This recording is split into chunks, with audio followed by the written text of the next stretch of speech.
कि बनल रहो अरे नैहरा मैया तो पापा जी के मोरा अरे इहे बरवा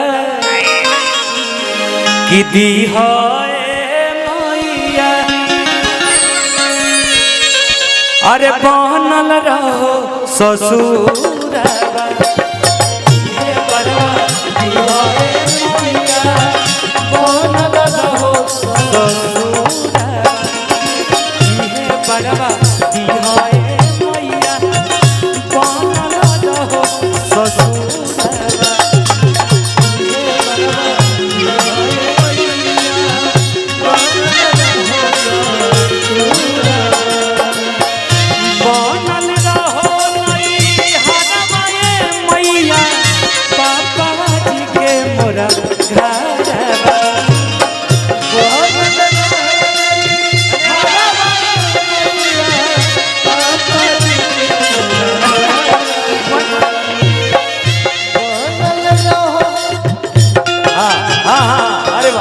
हमारे भोला भैया की तरफ से ये आशीर्वाद पुरस्कार हम सभी कलाकार ने एक जोरदार तालियां बज जाए इस परिवार के लिए। अरे इहे बरवा अरे इहे बरवा दी होए मैया बनल रहो ससुर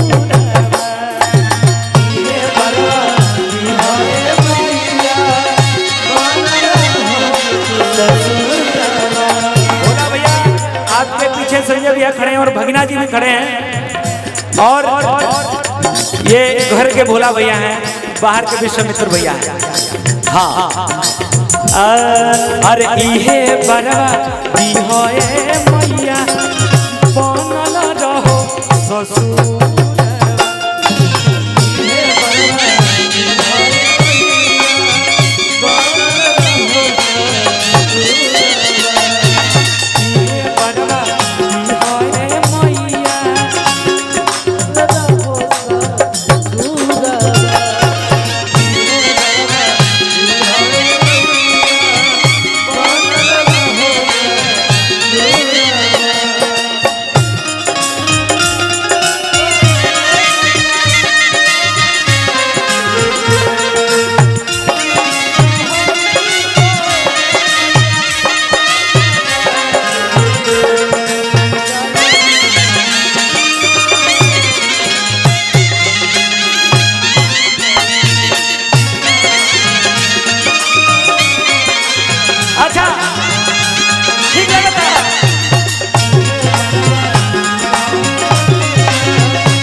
लोग के डिमांड होता है कैमरा के पीछे से डांसर लोग के नचा दल जाओ यही पर भजनों पर जो इच्छा प्रभु आप सबों की जो आदेश वही पूरा किया जाएगा। हाँ अब केकरा केकरा के रितिका और शिवानी दो आदमी पहले आई पहले आओ दो आदमी सब ए धुन बन्ना तारे उ गनाव बड़ा बाजल बा मेहर के फर्ज निभाइबा करू करू करू करू एकरे क्लोज क दे चैप्टर इज द क्लोज। हमारा उम्मीद बा हमरा मुकेश भाई उम्मीद बा हमरा कि एमे रस निकाल दे सकते तो लोग रस पी के मजा ले ली देखी ना खाली हाँ भजवा ले में मुकेश भाई ने कहा कि इस भजन पे अगर लोग ताली बजा देंगे तो हम मान जाएंगे अजीत भाई आप कलाकार हैं। अभी तो देखिए ना अभी ऐसा ही बात रहा है सुन लीजिए तो पहले कहने बारू शिवानी भैया ऐसे नहीं कहा जाता कि वीरों की धरती जवानों का देश और बाकी बलिया।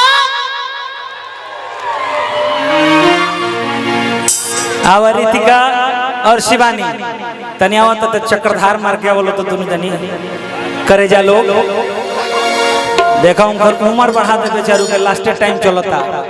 हाँ वाह चाचा बहुत बढ़िया ओए मुर्की एकरे मुर्की अंतरा में इतने मुर्की मार के हो अरे चमकत रहे संग्राम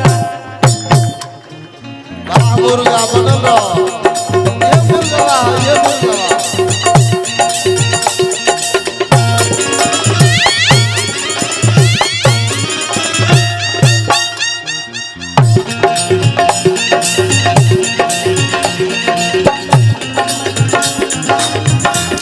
चमकत रहे सेनुरा माई मोर लीलार के।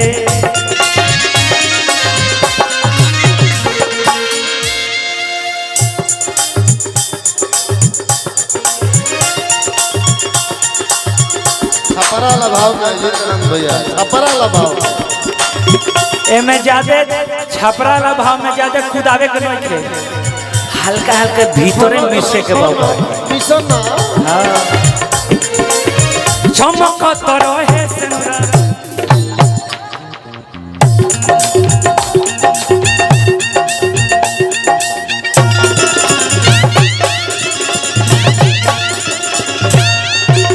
चमकत रहे सेनुरा माई मोर लीलार के। और सही पावत नहीं तो जी के प्यार के।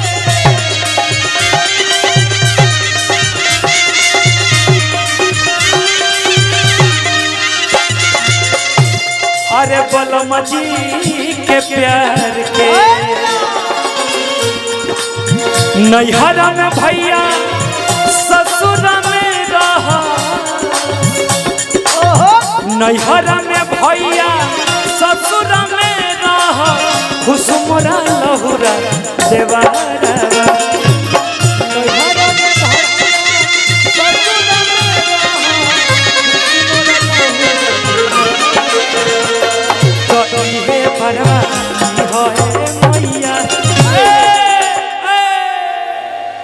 अपना बेकत का लग जा, हमार बेकत है नहीं आप लगे नहीं।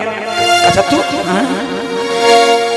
मैचिंग मैचिंग हो रहा है भैया लूट मार हो गई लो हमरा खातिर। बड़ भागशाली हमो बानी हमरे भईवा का मंगरू हमरा तो मजा बता ना तो सोचा तक जब मजा बताओ जी तो भईवा के ना खूबे। हां अरे नैहरा में भैया अत ससुर में रहा, अरे खुश मोरा लहुरा दे गति है परवा होए मैया बनल रहो ससुर।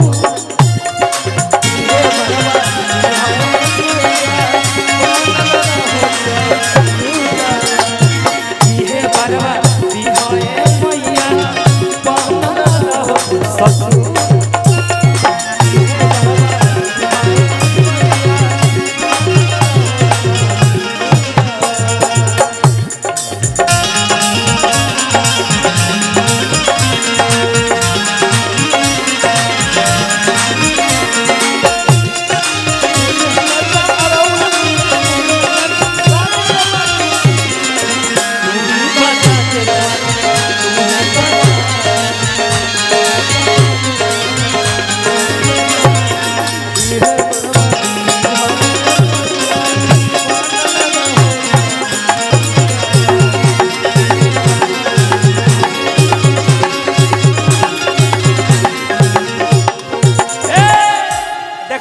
असली लयदार लो हुए चार जना बैठल बालो देखो। अब देखो तो धले घरे पहुंचा दिया। आइए भाई भाव लगता, भाव कैसे लगता है? अरे घरवा से दूर रखी हो दुखवा कलेस के, दुखवा कलेस के कृपा बनौले रही हो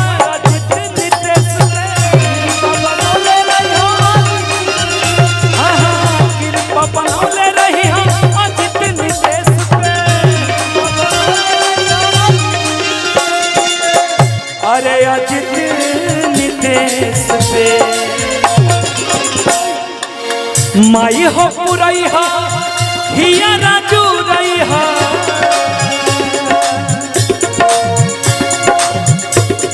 हमारे भाई वैसे तो रिश्ते में हमारे भगना लगेंगे, एक हमारे भगिना भी मित्र भी भाई भी संतोष बाबू उधर बैठे हैं जो मेजर हैं कमांडेंट हैं और उनके ये मौसी के लड़के हैं।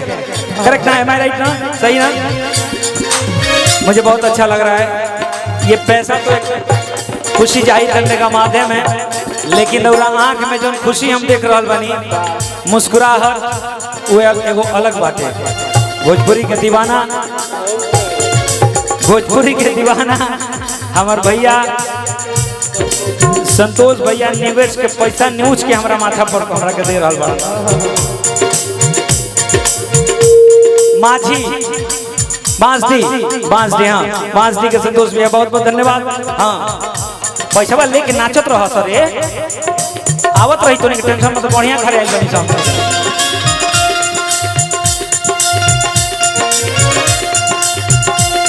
अरे गंगा जी नहाई बोए मैया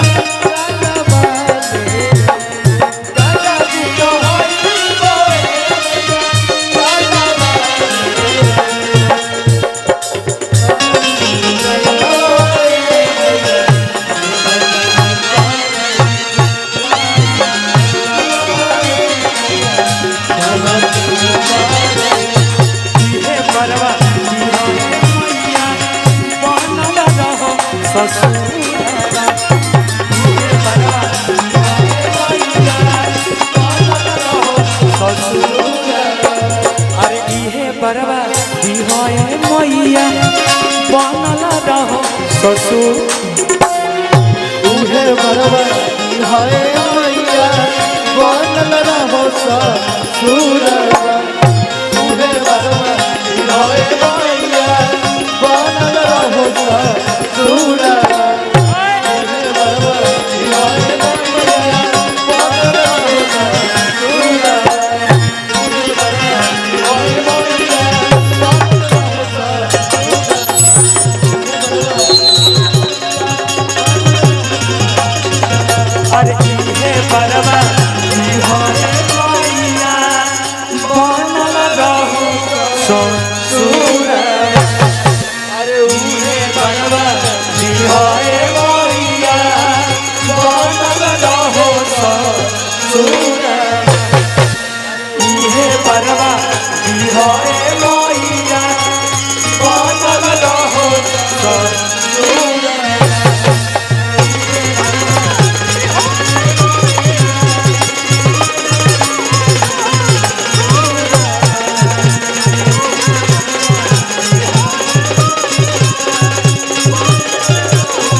बोली बोली दुर्गा मैया की